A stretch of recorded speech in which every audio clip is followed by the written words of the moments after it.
apabila pengajuan surat izin praktek di PTSP ditolak karena beberapa hal, misalnya bukti barcode kecukupan SKP itu tidak ditampilkan, maka yang harus kita lakukan melakukan revisinya ya. Nah, tadi ada di bagian pengajuan ditolak tadi ada apa namanya itu gambar peti pensil ya. Maka kita klik saja lalu kita revisi.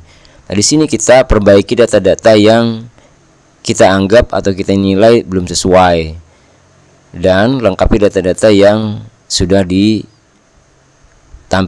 ya.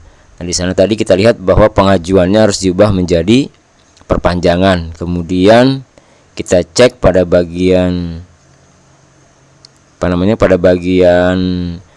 apakah ini praktek mandiri atau bukan ya, karena kita membuat SIP untuk Vaskes.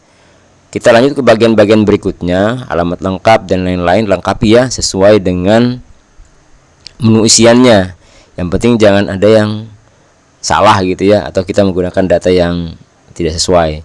Ada beberapa data yang sudah link dengan Dukcapil, jadi kita tinggal melengkapi yang masih kosong saja.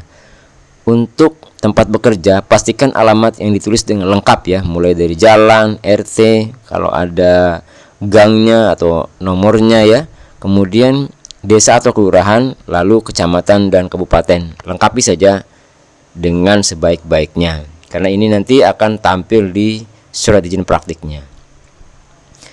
Lalu kita lanjut ke bagian berikutnya di sini ya, masih mendata bagian alamat ya.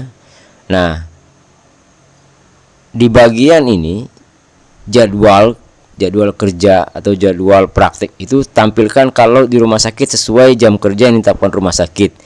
Kalau puskesmas silakan memilih, boleh sesuai jadwal yang ditetapkan puskesmas kalau kita ada rawat inapnya, karena kita mungkin kerja di IGD pakai shift-shiftan ya. Nah, kalau tidak pakai aja Senin sampai Sabtu jam 7.30 sampai jam 14.30 seperti itu. Kita lanjut ke bagian penginputan atau penguploadan dokumen.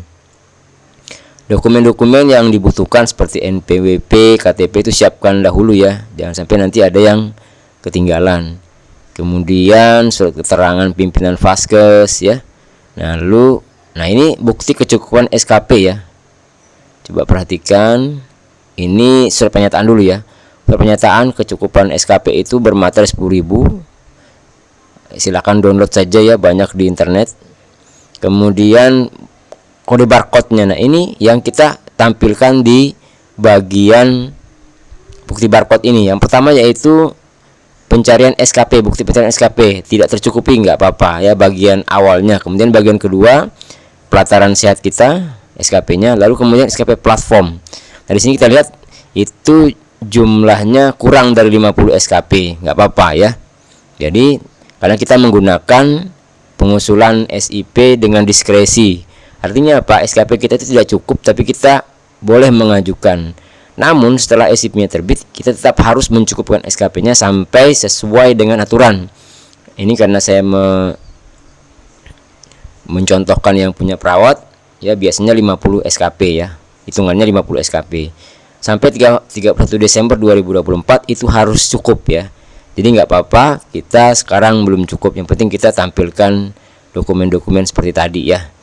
Lalu pada bagian akhir masukkan upload foto kita 4 latar merah yang terbaru.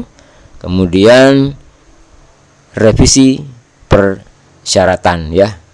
Nah, silakan tinggal menunggu saja karena kita sudah mengajukan revisi yang tadi ditolak. Jadi nggak usah mengajukan atau menambah usulan baru ya. Cukup merevisi yang sudah ditolak tadi. Oke, berhasil. Di sini kita akan menunggu pemberitahuan dari PTSP dan Dinas Kesehatan. Kalau nanti ada perbaikan lagi akan diberitahu ditolak lagi. Namun biasanya mudah-mudahan tidak ditolak lagi karena kita sudah sesuai dengan yang ada gitu ya aturannya. Kita bisa cek di bagian tracking ya. Di sini lihat. Nah, ini masih dalam proses karena kita kerjakan di dini hari. Jadi nanti pagi jam 8 baru bagian operatornya di Gerai PTSP itu akan ngecek perbaikan data yang kita sudah ajukan. Oke, kita tinggal menunggu saja, biasanya lewat WhatsApp atau email. Terima kasih.